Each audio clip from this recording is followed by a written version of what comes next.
Mi corazón te canta, mi alma te anhela con todas mis fuerzas. Te amo, roca eterna, tú eres mi esperanza, mi gloria, mi fuerza. En valles de sombra te cuidas, eres lumbrera.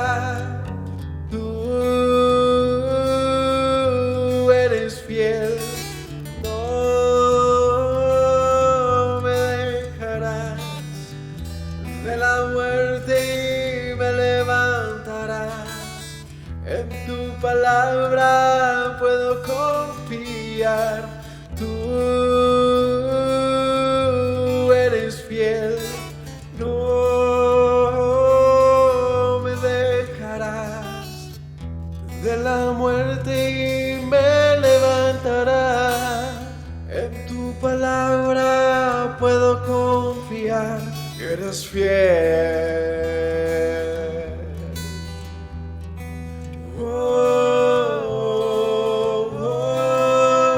Mi corazón te canta, mi alma te anhela con todas mis fuerzas.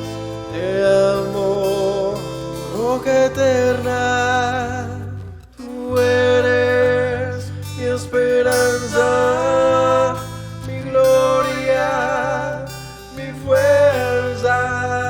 En valles de sombra te cuidas, eres lumbrera. Tú eres fiel, no me dejarás. De la muerte y me levantarás. En tu palabra puedo confiar. Tú eres fiel, no me dejarás. De la muerte y me levantarás. En tu palabra puedo confiar. Eres fiel, eres fiel. Tú eres fiel, no me dejarás. De la muerte y me levantarás. En tu palabra puedo confiar. Tú eres fiel, no.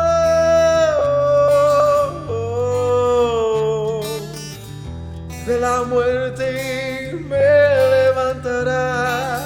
En tu palabra puedo confiar. Tú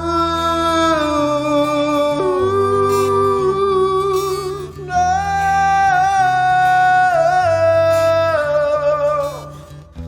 De la muerte me levantarás.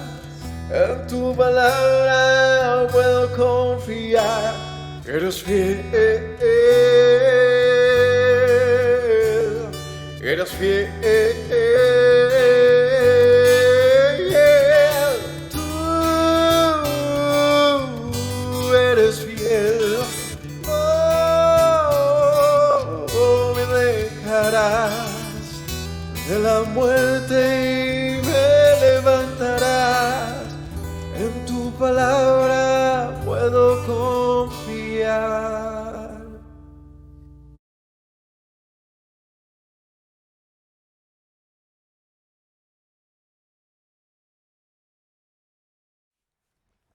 Shalom, amada familia, que el Eterno les continúe bendiciendo.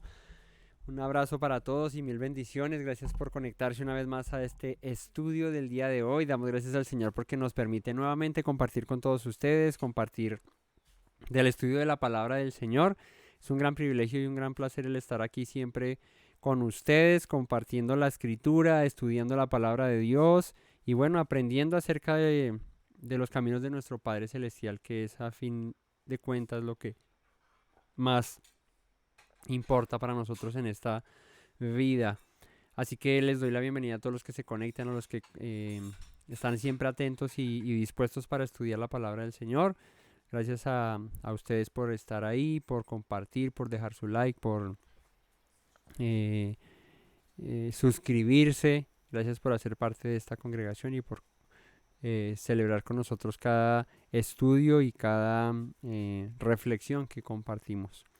Vamos a estudiar hoy, continuando con el estudio del libro de los Hechos. Hoy estudiaremos el capítulo 16.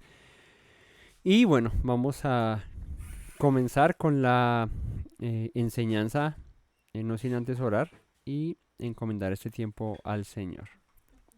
Padre, bueno, te damos gracias, Señor, en esta noche y bendecimos tu nombre, Padre, por tu palabra, Señor, por la vida que nos das para buscarte, Señor, por el privilegio que tenemos, Señor, de estudiar acerca de tu palabra, Señor. Te pedimos que en esta hora, Señor, nos bendigas con tu presencia, Señor, que dirija nuestros pasos, Señor, que nos dé sabiduría, entendimiento, para poder estudiar estos escritos, Señor, que son de alimento para nuestro espíritu, Señor. Gracias, Rey, por revelarnos tu palabra, por darnos, Señor, el conocimiento de tu Torah, Señor, por no dejarnos extraviar del camino, Señor, y porque hasta este día nos has cuidado, Señor. Bendice nuestras vidas, Señor. Danos a todos, Señor, la disposición, el anhelo, el deseo de servirte, de buscarte día tras día, Señor. Y que, Padre, que al ser predicada tu palabra, Señor, podamos nosotros seguir creciendo, Señor, y seguir avanzando, Rey. Te agradezco, Padre, en esta noche, Señor. En tu nombre, Padre. Amén. Bueno, vamos a estudiar entonces el capítulo 16 del libro de Hechos. Aquí siguen los viajes misioneros de Pablo. En esta ocasión, seguido de su discípulo, uno de los que él más quería, ¿no? Que él más amaba, que se llama Timoteo.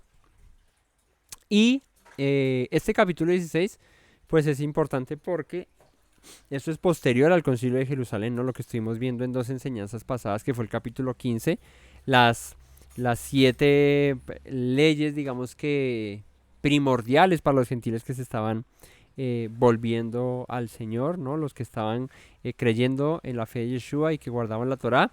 Esas 7 leyes que se mencionan en el capítulo 15, que al parecer son 4, ¿no? Pero que lo estuvimos estudiando y resultan ser 7, porque si recordamos las instrucciones que dan los apóstoles para esos nuevos creyentes que están viniendo son que se abstengan de idolatría, ¿no? De fornicación, de ahogado, de sangre.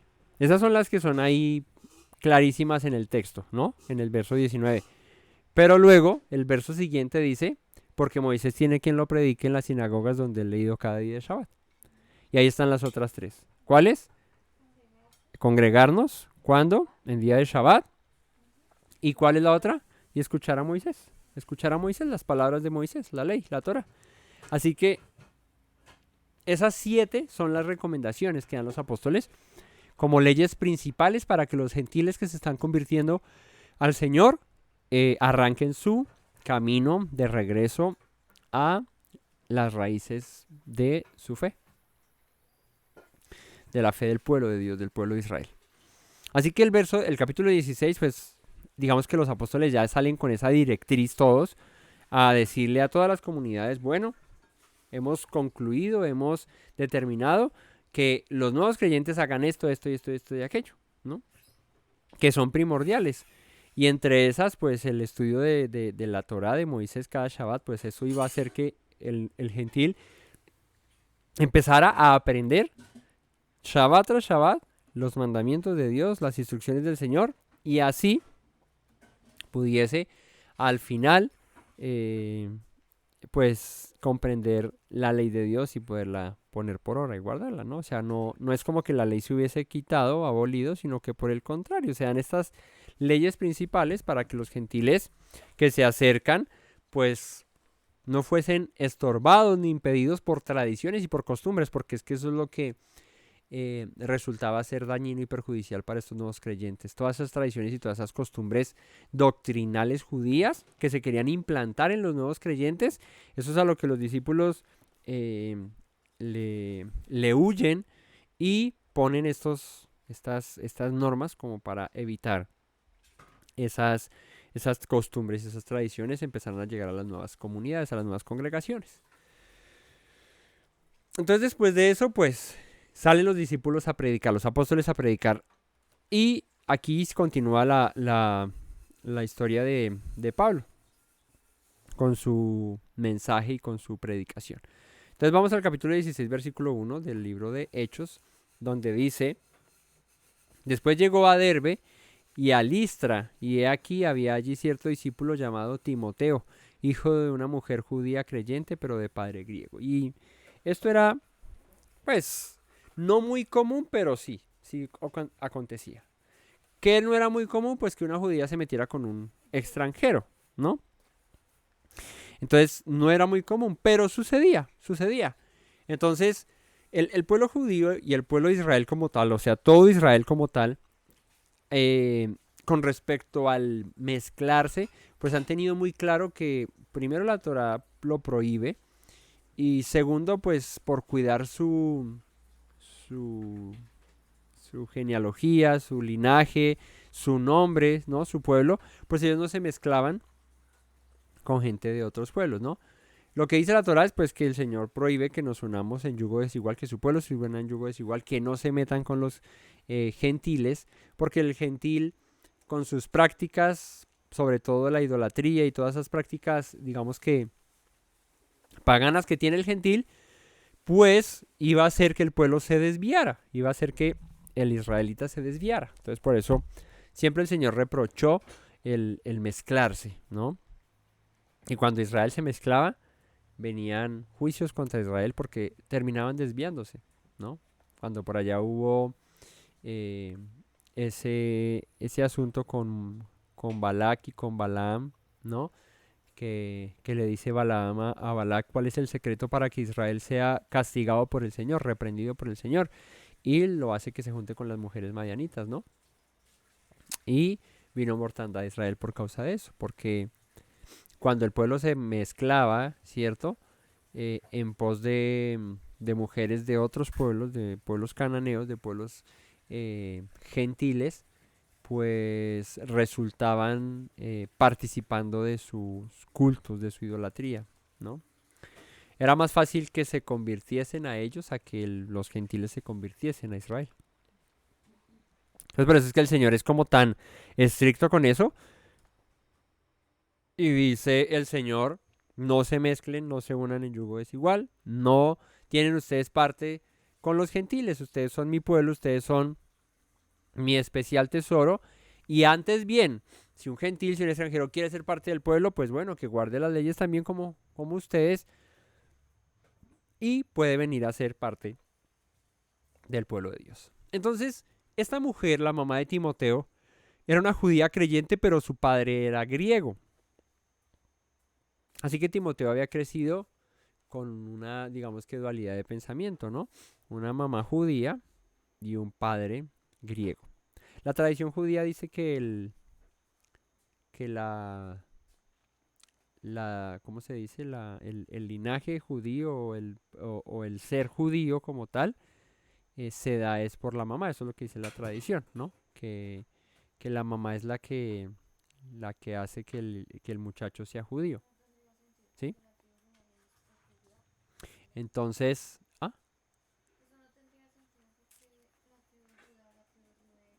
bueno, que cualquier israelita viene es por la mujer, no por el hombre. Eso es lo que dice la tradición. ¿Sí? ¿Y qué? Y los israelitas no podían mezclarse junto con extranjeros, ¿no? Y bueno, aquí esta mujer se había juntado con un griego. Y de ahí sale Timoteo.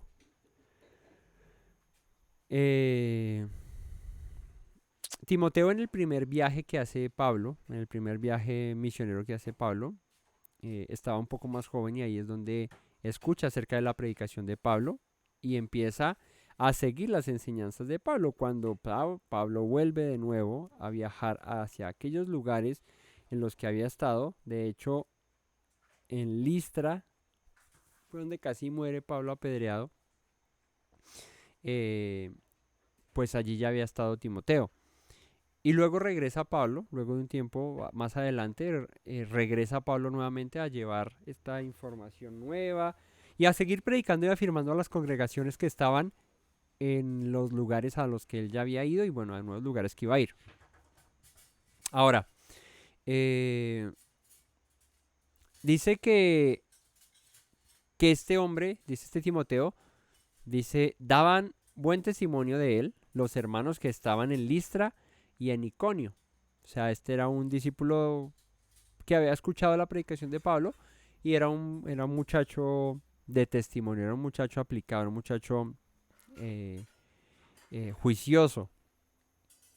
Verso 3 dice, quiso Pablo que éste fuese con él, y tomándole le circuncidó por causa de los judíos que habían en aquellos lugares, porque todos sabían que su padre era griego.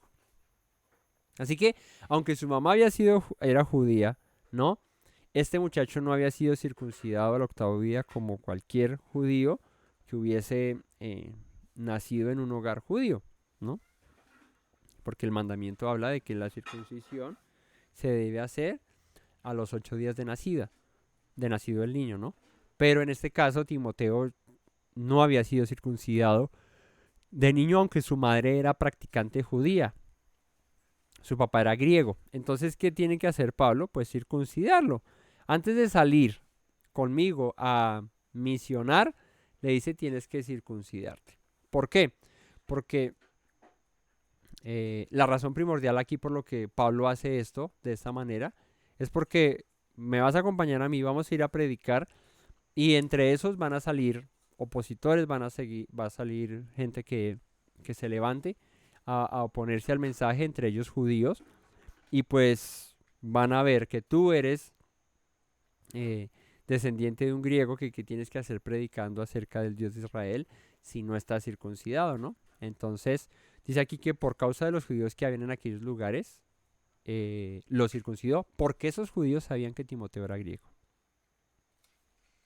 Ahora, este hecho de que por causa de ellos lo circuncidara, no quiere decir que la circuncisión se hubiese abolido, ¿no? Porque lo estuvimos estudiando en los pasajes del capítulo 15 y aprendimos que no, que la circuncisión sigue vigente, ¿no? Pero aquí era necesario que antes de arrancar el viaje, este muchacho se circuncidara. Recordemos que en las directrices que dan los apóstoles, estas 7 que les mencioné ahorita, no está la circuncisión. Eso no quiere decir que no se tuviese que hacer.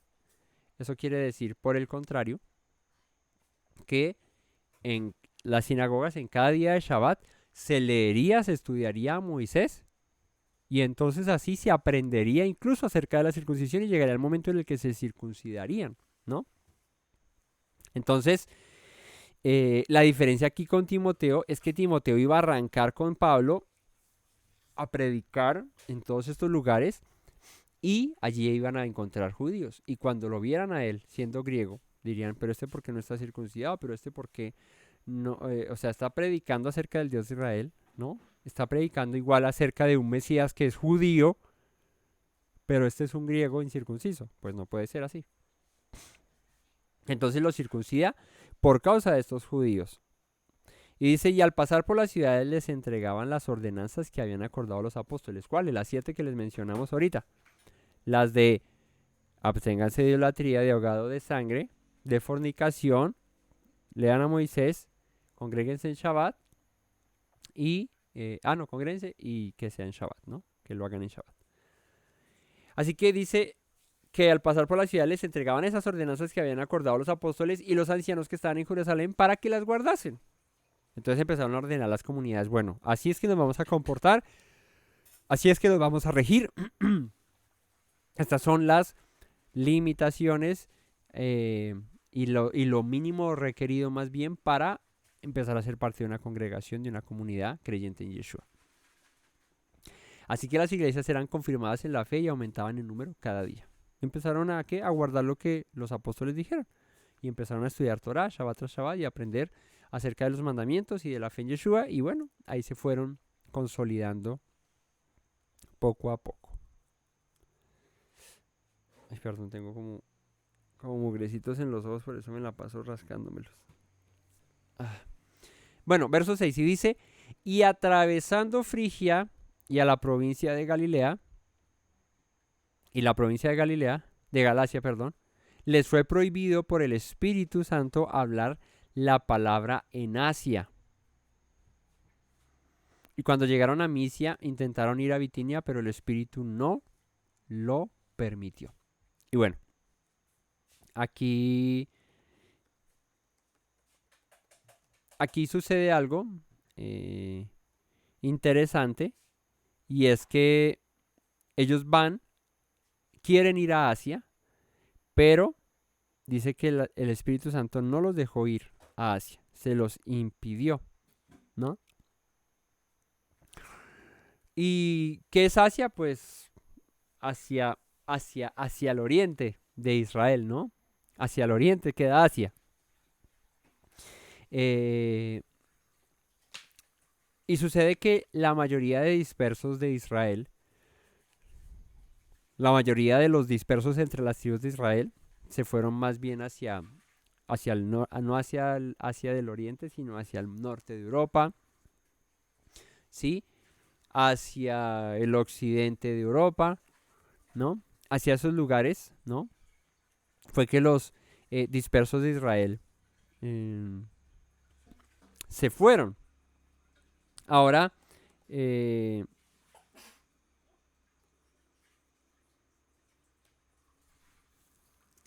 dice aquí que les fue prohibido por el Espíritu hablar la palabra en Asia. Y lo más probable es que esto aconteciera a razón de que ellos habían el mensaje que ellos iban a llevar, es que estaba buscando una cita aquí, el mensaje que ellos iban a llevar pues era para las ovejas perdidas de la casa de Israel. Y si el Espíritu del Señor no les dejó ir a Asia, les impidió ir a Asia, seguramente es porque allí no había tanta gente dispersa entre los hijos de Israel como si lo había en las regiones a las que fueron los apóstoles a predicar, en especial Pablo, que fue el que más viajó. Y dice, y cuando llegaron a Misia, intentaron ir a Bitinia, pero el Espíritu no se lo permitió. Y aquí es curioso notar, porque estuve viendo una traducción acerca de este verso 7 que dice, cuando llegaron a Misia intentaron ir a Bitinia, pero el Espíritu no se los permitió. Y es interesante ver que la Biblia de las Américas, en este versículo 7, dice, y cuando llegaron a Misia intentaron ir a Bitinia, pero el Espíritu de Yeshua no se los permitió. La Reina Valera solamente dice, pero el Espíritu no se lo permitió. La Biblia de las Américas dice, pero el Espíritu de Yeshua no se los permitió, ¿no? Y esto es importante porque aquel que los estaba guiando a los discípulos, a los apóstoles, a dónde debían ir para predicar, era el mismo Señor, Yeshua, ¿sí? Y la Biblia de las Américas lo dice así, no sé por qué la Reina Valera no lo mencionará así, pero la Biblia de las Américas sí lo menciona. Así que cuando se habla acerca de ese espíritu que los guiaba, pues podemos ver que era el mismo Yeshua, aquel que guiaba a sus discípulos a donde quería que fuesen para predicar la palabra del Señor. Y pasaron junto a Misia, descendieron a Troas y se le mostró a Pablo una visión de noche. Un varón macedonio estaba en pie, rogándole y diciendo, pasa a Macedonia y ayúdanos. Cuando vio la visión, enseguida procuramos ir para Macedonia, donde por cierto que Elohim nos llamaba para que les anunciásemos el Evangelio.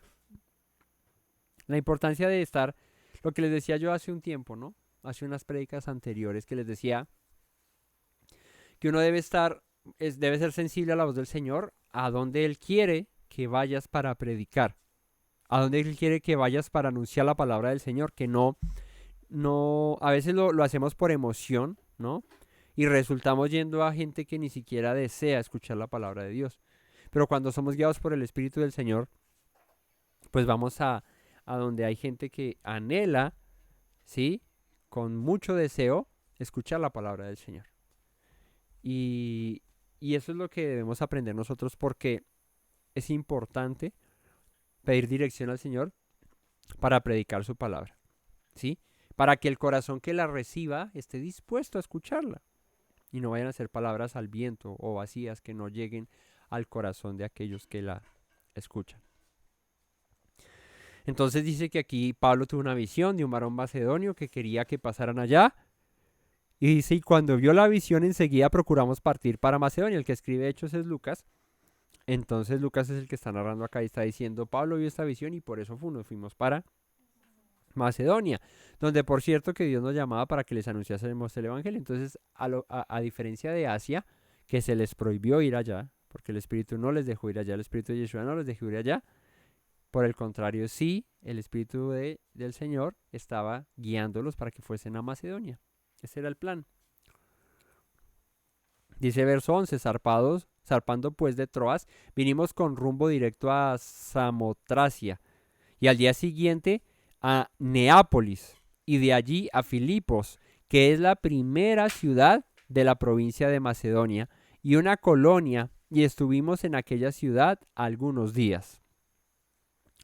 Verso 13, y un día de Shabbat, dice aquí de reposo, y ahí ustedes pueden ver que esto es equivalente a un Shabbat. Y un día de Shabbat salimos fuera de la puerta junto al río donde solía hacerse la oración y sentándonos hablamos a las mujeres que se habían reunido. Y esta comunidad en Macedonia era particular, porque fíjate que dice que salían al río donde se hacía la oración y allí se reunieron con mujeres. ¿Qué quiere decir esto? Que se reunieron las mujeres, sí. ¿Pero qué quiere decir esto? ¿Ya? No, sí, pero ¿qué quiere decir esto?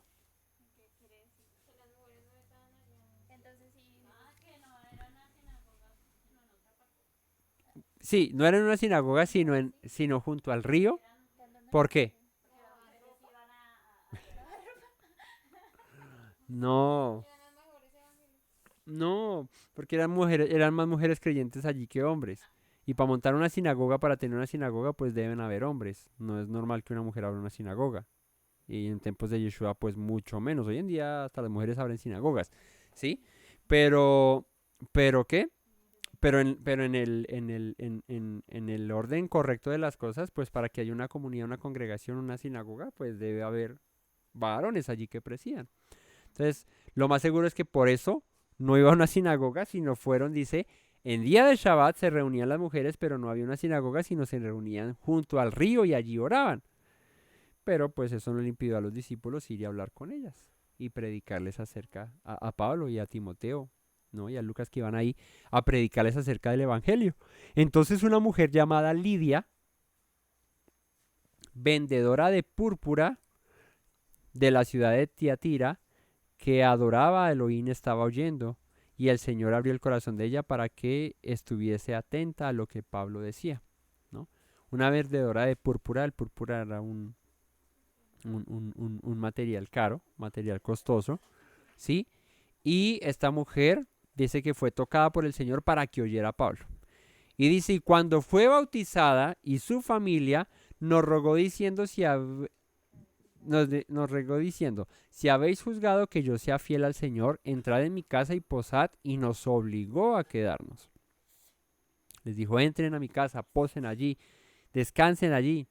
Aconteció que mientras íbamos a la oración, nos salió al encuentro una muchacha que tenía espíritu de adivinación, la cual daba grandes ganancias a sus amos adivinando. Y esto era común entre los gentiles, ¿no? Entre los pueblos paganos, que hubiesen sacerdotisas, que hubiesen mujeres que practicaran la adivinación, la brujería, la hechicería, bueno, todas esas cosas, y que sirviesen con el propósito de recoger dinero, en este caso para unos que la tenían a ella, digamos, para su servicio, y también para los templos de los dioses, ¿no? Paganos.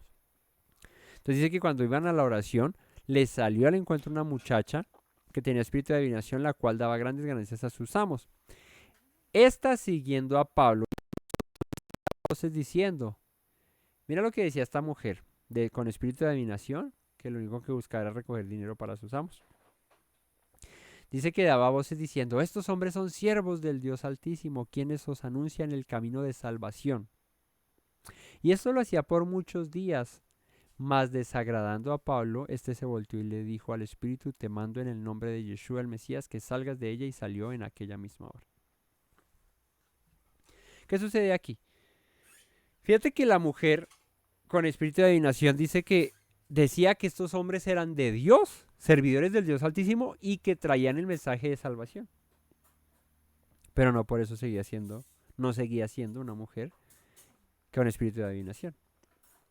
Esto no le gustó a Pablo, le molestó incluso a Pablo, tanto así que la reprende, ¿no? Y dice que le dijo al espíritu, te mando en el nombre de Yeshua que salgas de ella, y salió en aquella misma hora. Así que eso que ella tenía, ese don, esa vaina que ella tenía para la adivinación, fue reprendido y se le fue a ella, ¿no? Y aquí hay dos cosas de notar. La primera, que aunque decía verdad acerca de lo que Pablo y Timoteo hacían, ¿sí? No por eso dejaba de ser una mujer que hacía las cosas, digamos que mal, que obraba mal, ¿no? Que se encargaba de las cosas ocultas y de, bueno, las cosas que el Señor prohíbe. Entonces, por más de que les halagase y les dijese, oh, estos son los hombres de Dios, estos son los que te traen el mensaje de salvación, escúchenle, no sé qué, pues Pablo no quería que se fuese a mezclar una cosa con la otra.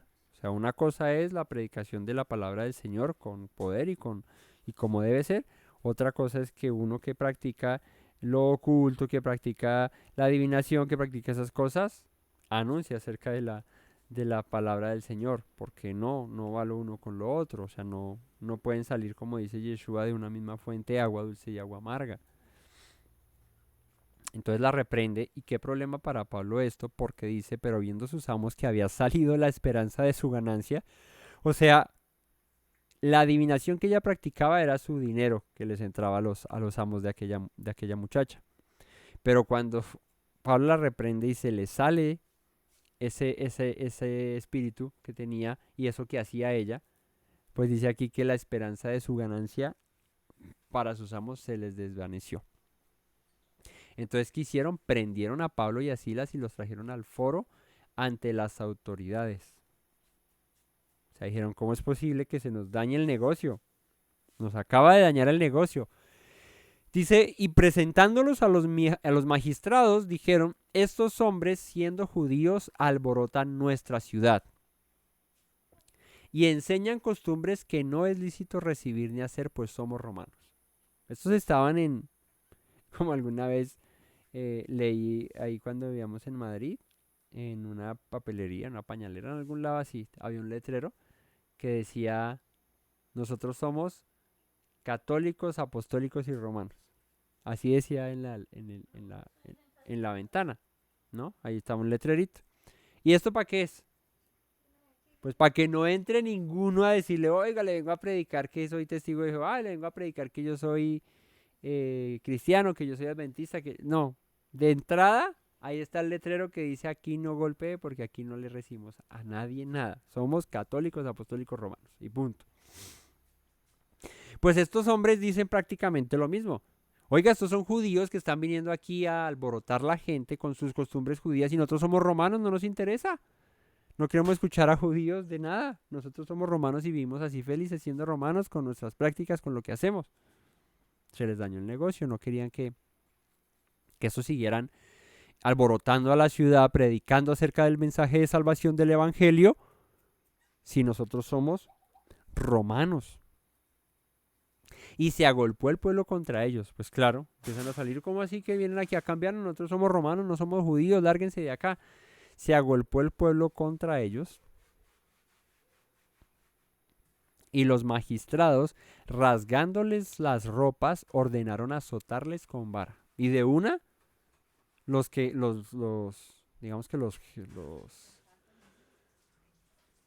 los jueces de la ciudad, los altos mandos ahí de una vez, sí están haciendo eso, entonces rómpale la ropa y azótenlos.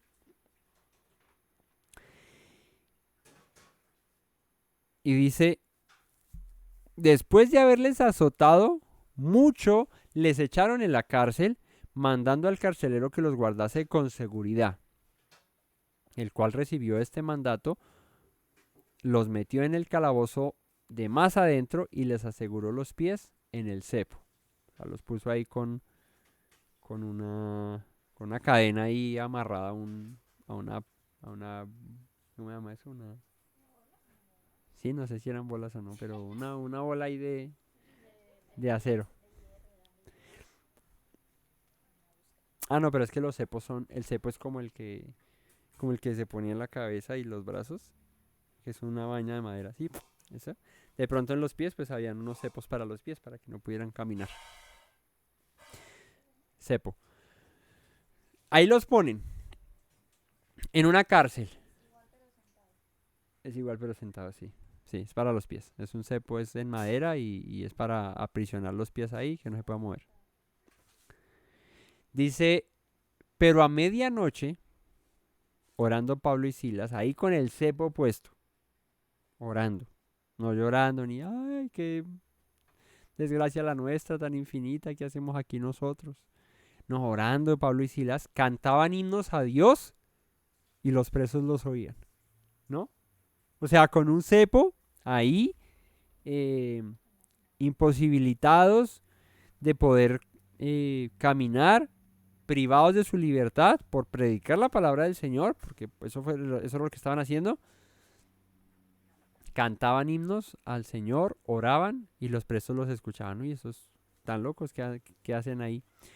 Entonces sobrevino de repente un gran terremoto, de tal manera que los cimientos de la cárcel se sacudían, y al instante se abrieron todas las puertas y las cadenas de todos se soltaron. O sea, de repente un estruendo y se soltaron las cadenas de todos y quedaron libres.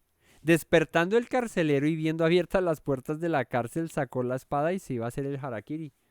Se iba a matar, ¿no? Se iba a autodestruir. ¿Sí? Estaba ahí autodestrucción en 5, 4, 3. Pensando que los presos habían huido, claro. ¿Qué le acaban de decir los magistrados? Guarde a estos bien guardados. Los mete en el calabozo más profundo, les pone cepos en los pies.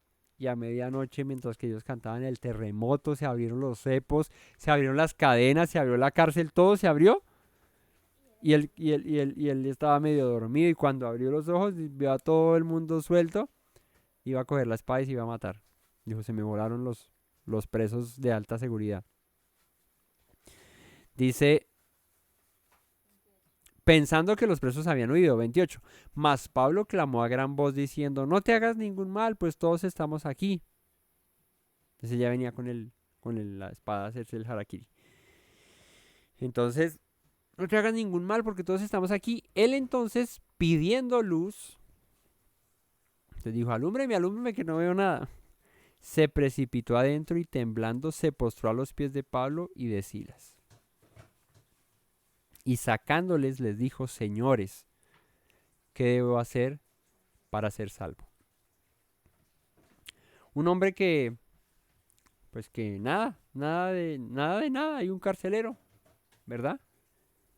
Pero que había visto, digamos que el poder de Dios ahí, ¿no? Porque haber dejado a estos hombres encarcelados, bien cuidados, bien guardados, allá bien metidos, y de repente las puertas de la cárcel abiertas y todo esto, y no se habían volado.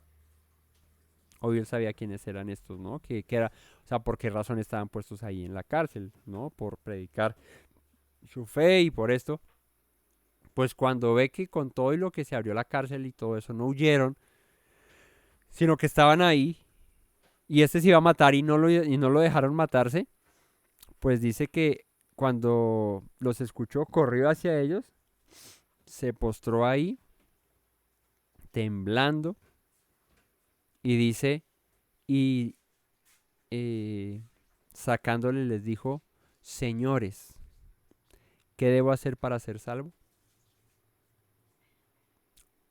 Ellos dijeron, cree en el Señor Yeshua y serás salvo tú y tu casa. Este pasaje es interesante porque pues que se usa de muchas maneras, ¿no? Una de ellas, pues el hecho de que si confesamos el nombre del Señor, seremos salvos nosotros y nuestra casa. ¿Y por qué digo que es interesante de ver? Porque esa doctrina pues se ha predicado a lo largo de mucho tiempo en muchas congregaciones. Esa doctrina de la salvación pronunciando el nombre del Señor y ya con eso somos salvos, nosotros y nuestra casa. Y mucha gente ora, Señor, yo creo en ti y tu palabra dice que si yo creo, entonces seré salvo yo y mi casa. Y, y lo que les voy a decir no quiere decir que esto no sea verdad, o sea, que la salvación del Señor no pueda llegar a nuestra vida y a nuestra familia. Pero hay que entender bien esto porque imagínense si yo creo en el Señor. Señor, y soy bien entregado y soy bien dispuesto y soy juicioso, soy obediente, o sea, no soy una persona hipócrita o doble, sino que vivo lo que digo vivir, ¿no? La palabra del Señor. Pero en mi familia, ¿no?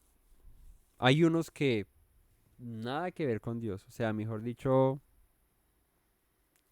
están súper alejados del Señor, ¿no? Y reniegan del Señor, o incluso me critican mi fe, y dicen, este loco ahí, fanático, lo que sea, ¿no? Como pasa en muchas familias. Imagínate que tú dijeras, Señor, tú dices en tu palabra que si yo creo en ti, seré salvo yo y mi casa. Cuando el Señor en la escritura dice que, ¿qué? Que el justo pues va a vivir, el justo eh, por la fe vivirá, el justo que practica la justicia, la rectitud, la verdad, la integridad, que hace la voluntad del Señor, pues este tendrá salvación, pero el impío, el perverso, el malo, no, este tendrá condenación. Y pues si en mi familia hay personas que se comportan, viven y son como impíos, pues entonces aquí ¿qué? ¿Cuál será el asunto? O sea, porque dice aquí, la respuesta de Pablo es, cree en el Señor Yeshua y serán salvos tú y tu casa. Pero si en la práctica yo veo esto y no es como tan así, ¿sí? Porque imagínate que tú toda la vida entregado, haciendo las cosas bien, viviendo al Señor, para el Señor, orando, estudiando su palabra, congregándote, haciendo todo, y en tu familia X o Y, nada que ver con Dios, maledicentes, mentirosos, ladrones, lo que sea. O de pronto no tan exagerados, pero nada que ver con Dios, eso de congregarse nada, eso de leer la palabra nada, eso de orar nada, eso de vivir correctamente nada, o sea, nada.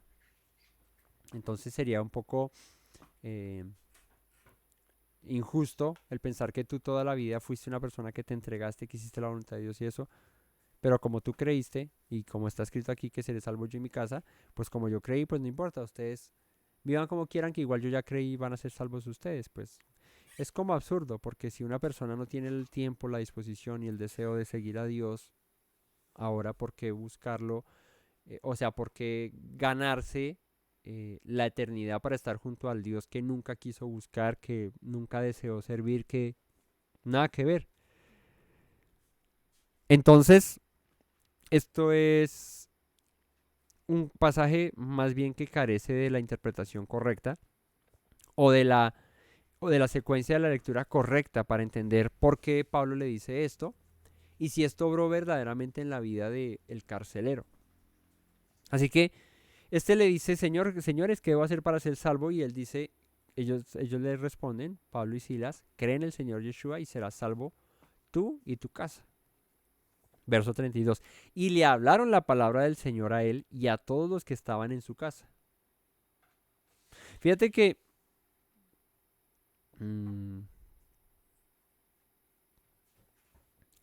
acá, o sea, es que inmediatamente el versículo siguiente ya nos da luces de por qué Pablo y Silas le dijeron creen en el Señor Yeshua y serán salvos tú y tu casa. El versículo siguiente dice, y le hablaron la palabra del Señor a él, no solamente a él, sino dice, y a todos los que estaban en su casa. Entonces, ¿cómo llega la fe? Por el oír la palabra del Señor. ¿Cómo llega la salvación a nuestras vidas? Escuchando la palabra del Señor, conociéndolo a Él. De esa manera puede llegar la salvación a nuestras vidas. No solamente porque un familiar X cree y todos los días ora por mí y yo vivo la vida más desordenada que quiero y vivo como se me antoja y el otro allá orando y rogando y pidiendo por mí para que el Señor tenga misericordia y me ayude y lo salve, pero la persona nunca quiso acercarse a Dios. Pues es absurdo pensar que va a ser salvo, porque el Señor no es injusto, el Señor es un Dios justo, ¿no? Y la justicia basta en eso, se comprende de eso, de darle a cada quien lo que merece, ¿no? Aunque nosotros no somos merecedores de recibir bien, pues la misericordia del Señor se ha vuelto hacia nosotros y por su gracia somos salvos, pero ¿qué nos hace mantener esa salvación? ¿No? Pues servirle a Él, seguir su palabra, hacer su voluntad. No se trata de una oración bonita, no se trata de decir unas palabras y ya es salvo. Se trata de una transformación y de un nuevo nacimiento y de una vida, ¿no?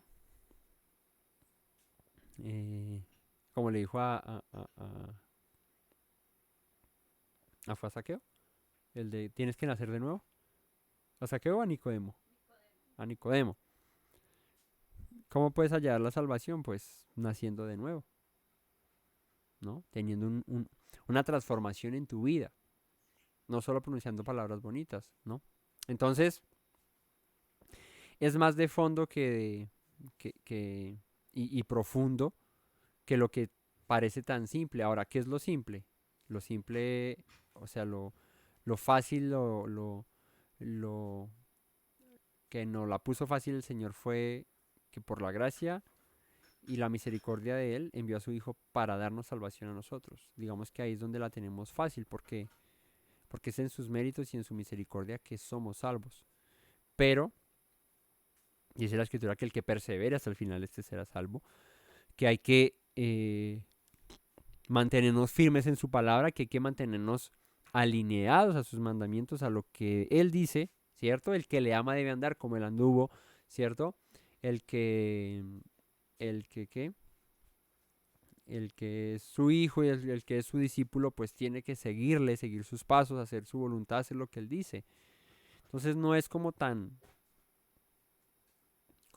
así, como tan fácil, como tan ligero más bien el tema de la salvación, sino que trasciende más. Y aquí cómo llegó la salvación o cómo llegaría la salvación del Señor a la casa del carcelero, o sea, a la vida del carcelero y a su casa, pues por la predicación. Por eso dice, y le predicaron la palabra, le dieron la palabra del Señor, a él y a todos los de su casa, a todos los que en su casa estaban, 33. Y él tomándolos en aquella misma hora de la noche, les lavó las heridas, enseguida se bautizó él con todos los suyos. No solamente escucharon la palabra, sino que se bautizaron, y el bautismo es sinónimo, es símbolo de ¿qué? De un nuevo nacimiento, de una limpieza, de una purificación, de dejar mi vida pasada y cambiar, ahora ser una nueva criatura. Y luego dice, y llevándolos a su casa, les puso la mesa y se regocijó con toda su casa de haber creído en Dios. Pero ¿quién creyó él en Dios? ¿Ah? ¿Quién creyó en Dios? Pues él y su casa.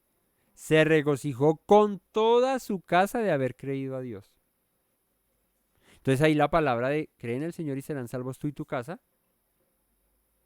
Pues aquí dice que él los llevó a su casa, que le predicó a los que estaban en su casa y que luego él y su casa se regocijaron de haber creído en Dios. Así que en ese orden de ideas la salvación vino a la vida del carcelero y a la de su casa porque todos creyeron, porque todos escucharon la palabra y porque a todos vino ese conocimiento, no solo al carcelero. Ahora, si los apóstoles no hubiesen ido a la casa del carcelero, pues también hubiese podido creer ellos la casa del carcelero si el carcelero va y les anuncia de lo mismo que escuchó de los discípulos. O sea, no necesariamente tenían que ir Pablo allá, pero bueno, fueron allá y les predicaron y toda su casa creyó, ¿verdad? Pero digamos, para que esa palabra se aplique en tu vida, que en tu casa ninguno cree, sino solo tú, pues ¿cómo puede aplicarse esta palabra creer en el Señor Yeshua serás salvos tú y tu casa? Pues tú, yendo y predicándole a los de tu casa, y que ellos también crean, porque la salvación es independiente, la salvación es personal.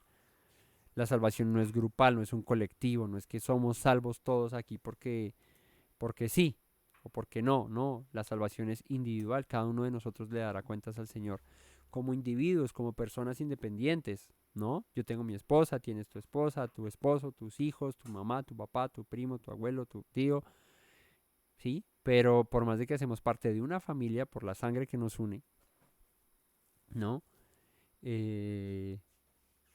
La salvación viene, es independiente. O sea, tanto tu papá como tu mamá, como tu esposo, como tu esposa, como tu hijo, tu hija, tu tío, tu tía, tu abuelo, tu abuela, tu primo, tu prima, el que sea, tu hermano, tu hermana, tienen que tener un encuentro personal con el Señor, creer en Él, bautizarse en el nombre de Yeshua y empezar a seguirle y hacer su voluntad. De esa manera, pues la salvación va a llegar también a tu casa. ¿Sí? O sea, también hay que hacer lo que hizo el carcelero, llevar la predicación de la palabra a su casa. Les dijo, vengan, vamos, vengan los lavos, vengan, báñense, vengan, vamos a mi casa. Prediquen también allí, para que en mi casa también pueda venir la salvación. Y luego toda su casa y él se regocijaron de haber creído en Dios. Cuando fue de día, los magistrados enviaron alguaciles a decir, suelta a aquellos hombres. Van allá y le dicen al carcelero, suéltalos. Después de que los habían azotado y todo, ¿no? Este ya los había curado, les había dado las heridas y todo. Y el carcelero hizo saber estas palabras a Pablo. Los magistrados han mandado decir que se os suelte. Así que ahora salid y marchaos en paz. O sea, él en la noche los llevó a la casa, los tuvo allí, ¿no? Que les predicaran a su familia, que todo eso, pero luego en la madrugada antes de que empezara todo eso, los volvió a meter en la cárcel y los dejó allá, ¿sí? Pero cuando vienen ya, que hay que sacarlos y todo, este carcelero les hace ver a ellos, ya dijeron que los soltara, que los dejara ir. Pero Pablo le dice al carcelero, después de azotarnos públicamente, sin sentencia judicial, porque ¿qué fue lo que hicieron? Fue una injusticia, ¿por qué? Porque fueron estos dos hombres que tenían aquella muchacha que adivinaba y dijeron, estos están alborotando a la gente, estos son judíos y nos están quitando nuestras prácticas romanas y nosotros somos romanos y punto. Y los magistrados dijeron, uy, sí, azótenlos. O sea, nunca dijeron, venga, investiguemos a ver qué pasó, si es verdad o no es verdad. No, azótenlos de una. Entonces Pablo, cuando lo mandan soltar, Pablo dice, no, no, no, no, no.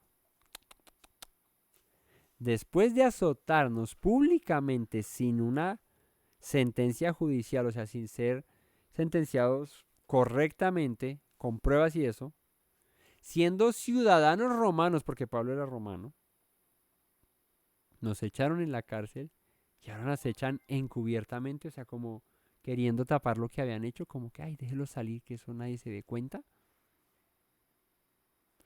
Dice, no, por cierto, sino vengan ellos mismos a sacarnos.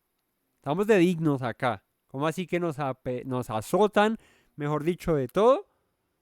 Y entonces no pasó nada. Ya, déjenlos ir, que se vayan. Pero encubiertos ahí, que nadie vea, que nadie diga nada. Dice Pablo, no, no, no, no, no.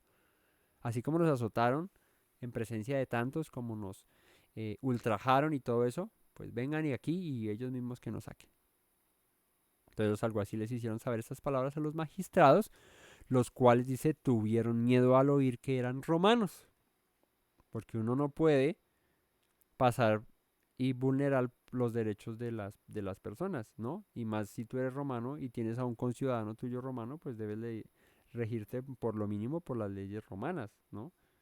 Y pues en cualquier ley, eh, seguramente eh, habría el hecho de pues darles un juicio justo y a partir de ese juicio justo pues una sentencia correspondiente a ese juicio, pero no así como decir eh, son unos están haciendo esto o aquello y entonces azótenlos y punto. ¿Y por qué los están azotando? No, porque sí. No. Entonces, los magistrados que dice que tuvieron miedo al oír que ellos eran romanos. Y viniendo, ahora ya estaba al revés, viniendo rogaron, les rogaron a ellos y sacándoles les pidieron perdón, no les pidieron perdón, sino les pidieron perdón. O sea, perdón que no les pidieron perdón. Les pidieron perdón, les pidieron que salieran de la ciudad.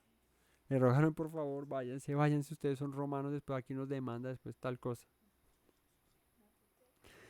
Entonces les rogaron y les pidieron que se salieran de la ciudad. Entonces salieron de la cárcel, entraron en la casa de Lidia y dice, y habiendo visto a los hermanos, los consolaron y se fueron. Entonces, eh, varias cosas, ¿no? La primera, pues los apóstoles, en especial Pablo aquí haciendo este viaje misionero, eh, pues con todo el deseo, con todo el amor, con toda la disposición de, mm, de hacer la voluntad del Señor, pues iban y predicaban sin importar lo que les pasara, ¿no? Ya habían estado, ya casi lo habían matado en Listra, así en su primer viaje lo habían cogido y casi y apedreándolo casi lo matan. Eh, luego, aquí en este viaje lo encarcelan por causa de que le reprendió un espíritu a una chica ahí que les daba ganancias a sus amos y alborotó la gente y pues se levantaron y dijeron, no, estos son judíos que vienen aquí a cambiar nuestras costumbres y los azotaron y los echaron en la cárcel sin que se les diese nada, o sea, sin un porqué, sin una justa causa, sino porque sí, ¿no? Pero con todo y eso ellos eran guiados por el Espíritu. Leímos hoy que fueron guiados por el Espíritu para ir allá. O sea, el Espíritu les impidió ir a Asia y los mandó a Macedonia. Y en Macedonia les pasó esto. Y uno dice, uy, pero si así me vas a guiar, Señor, pues no me guíes. Porque si lo que me espera es azotes, ¿cierto? Mejor me hubiera ido para Asia. Pero ese era el plan. ¿Cuál era el plan, el propósito de Dios en esta misión en Macedonia? Que llegara a la vida del carcelero y de su familia la salvación del Señor. Por eso es que los apóstoles, si no recuerdo si era Pablo, pero el que dice esto, que tenía por sumo gozo llevar consigo los padecimientos del Mesías. Porque fíjate que a raíz de ese padecimiento, de esos azotes y de esa encarcelada, fue que pudo llegar la salvación a la vida de este carcelero y de su familia. Así que, sufriendo humillaciones y oprobios, al final resultó esto siendo para bendición de una familia. ¿Sí? Pocos, muchos, no importa. Era el propósito de ir allí y predicar. ¿Cuál era el vehículo? ¿Cuál era la manera? Pues llegando a la cárcel, porque él era un carcelero. Y si no están en la cárcel, ¿cómo llegan al carcelero? ¿No? Justo tenían que ser ellos presos y que el carcelero viera el poder de Dios allí y luego eso les sirviera para creer y para predicarle y para que su casa también llegara a la predicación. Entonces, como yo alguna vez leí un libro y siempre lo recuerdo, porque el título era Cuando lo que Dios hace no tiene sentido. Y cuando lo que Dios hace no tiene sentido es esto. Señor, nos prohíbes ir a Asia, pero nos metes a Macedonia y allí nos azotan, nos encarcelan, ¿verdad? Pero ellos, incluso encarcelados ahí a medianoche, cantaban, oraban y de repente sucedió lo que tenía que suceder y se cumplió el propósito por el cual ellos habían ido a Macedonia. Y era que se convirtiera este hombre con su familia. Entonces lo que hace el Señor por una oveja perdida, por un extraviado, por un disperso, porque este carcelero vendría a ser parte de ese pueblo. de Israel, ¿no? Entonces, ahí es donde aprendemos a entender que los planes del Señor no son como los nuestros, sus caminos no son como los nuestros. Nosotros pensamos una cosa y esperamos que sea así o asá, y el Señor maneja a su antojo y a su parecer los planes que tiene para nosotros. ¿Qué debemos hacer nosotros? Pues disponernos, vivir en tranquilidad, en paz, y sea lo que venga, lo que nos resulte, pues afrontarlo con, con esperanza, con paciencia, con sabiduría, y pedirle, Señor, ¿qué es esto? ¿Por qué me está aconteciendo esto? ¿Cuál es la razón de que acontezca esto? Señor, muéstrame el propósito, muéstrame el camino, ¿sí?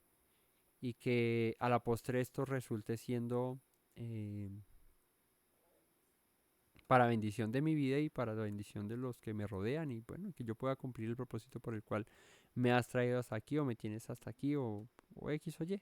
Entonces no, se trata de no afanarnos, de no angustiarnos, porque es que dice la escritura que muchas son las aflicciones del justo, pero de todas ellas los librará el Señor. Muchas son. Gozaos y alegraos cuando os halléis en diversas pruebas, dice la escritura, ¿no? Bienaventurados cuando por mi causa los persigan, los azoten, los encarcelen, dice Yeshua, ¿verdad? Así que todas las penalidades, todas las tribulaciones y las angustias que pasan por causa del nombre del Señor, pues ya estaban dichas. El Señor ya había dicho, eso va a acontecer. Entonces, es que tener paz, tener tranquilidad, pedirle al Señor fortaleza, obviamente, porque pues en los momentos de angustia y de dificultad, pues uno está angustiado y está preocupado y está sufriendo y está así. Pero decirle, Señor, ¿por qué me estás permitiendo vivir esto? ¿Cuál es el propósito de todo esto? ¿Sí? Permíteme que en medio de esto cumpla tu propósito y estar siempre dispuestos a hacer la voluntad del Señor y a seguirle. Hemos decidido, haremos todo lo que tú digas que hagamos, pero medio nos aprieta, medio nos pasamos por una tribulación y, uy, Señor, pero eso no era lo que habíamos acordado, pero eso tampoco es así, uy, no, Señor, pero ayúdeme, pero, uy, Señor, pero tampoco no me dé tan duro. Pues ese es el camino, angosto, estrecho, que conlleva la vida y pocos lo hallan. Y de los que lo hallan, pocos lo quieren transitar también, porque hay muchos que cuando llegan al punto dicen, uy, no, pero esto está como muy duro, yo mejor me devuelvo. Entonces, es de valientes, es de gente esforzada, es de gente que luche, que se afirme en las palabras del Señor, que crean con convicción y que estén dispuestos a pagar el precio de el servicio, del amor y de la entrega al Señor. Eso es lo que hay, como dirían por ahí, ¿no? Los cantantes de hoy en día. Eso es lo que hay. Eso es lo que el Señor tiene para los que le amamos. Y todas las cosas para los que le amamos, dice la Escritura, que nos ayudan para bien. Entonces, no nos aflijamos, no nos no suframos más de lo que la circunstancia que nos pase amerite, pues porque al final de cuentas todo esto resultará para bien nuestro y para provecho. Así que esa es la enseñanza de hoy. Dejémonos guiar por el Señor y que Él nos lleve siempre de su mano y por sus caminos, y bueno, y que cumplamos el propósito por el cual nos llamó. Siempre pídanle eso, Señor, cumple tu propósito por el cual me llamaste. Si me tienes aquí o me tendrás allá o por donde esté, cumple el propósito por el cual me has permitido vivir lo que he vivido y llegar a donde he llegado y estar donde estoy. Amén. Que Todopoderoso les bendiga, siempre les guarde y les prospere, que en esta noche les dé descanso y bueno, nos veremos en una próxima ocasión si el Eterno nos lo permite. Muchas gracias por conectarse y por compartir ahí con nosotros. No olviden suscribirse, dejar su like, comentar, compartir. Es importante para que muchos puedan escuchar de estos mensajes y también el mensaje del Evangelio pueda ser esparcido a todo aquel que quiera oírlo. No olviden las palabras que dijo nuestro Mesías Yeshua. Si permanecen en mis palabras, serán verdaderamente mis discípulos y conocerán la verdad, y la verdad los hará libres. Buenas noches a todos y que el Eterno les continúe bendiciendo. Shalom. Me presento nuevamente, mi Rey, mi buen Señor. mis pasos se han desviado, necesitan dirección.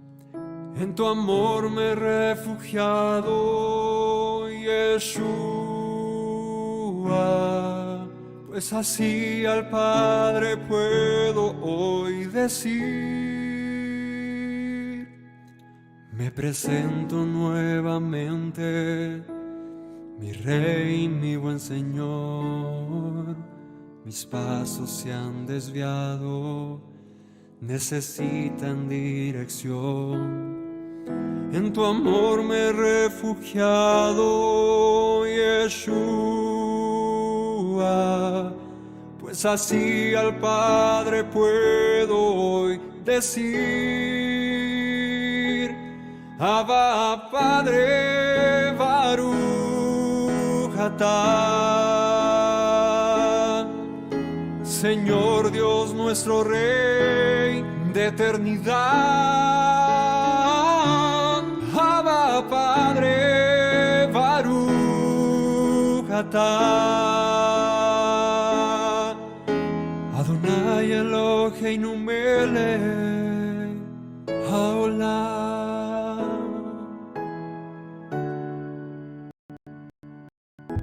Me presento nuevamente, mi Rey, mi buen Señor. Mis pasos se han desviado, necesitan dirección. En tu amor me he refugiado, Yeshua, pues así al Padre puedo hoy decir: me presento nuevamente, mi Rey, mi buen Señor. Mis pasos se han desviado, necesitan dirección. En tu amor me he refugiado, Yeshua, pues así al Padre puedo hoy decir: Abba, Padre, Baruch atah. Señor Dios nuestro Rey de eternidad, Abba, Padre, Baruch atah. Adonai Eloheinu melech haolam. Diste tu Hijo con devoción, sacrificio de amor, hasta la muerte el seguirlo, para darme salvación. Al tercer día resucitó, a la muerte él venció. Luego al cielo ascendió, volverá, lo prometió. Abba, Padre, Baruch atah. Señor Dios nuestro Rey de eternidad, Abba, Padre, Baruch atah.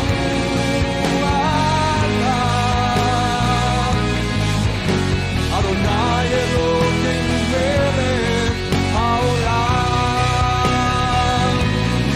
Abba, Padre, Baruch atah. Señor Dios nuestro Rey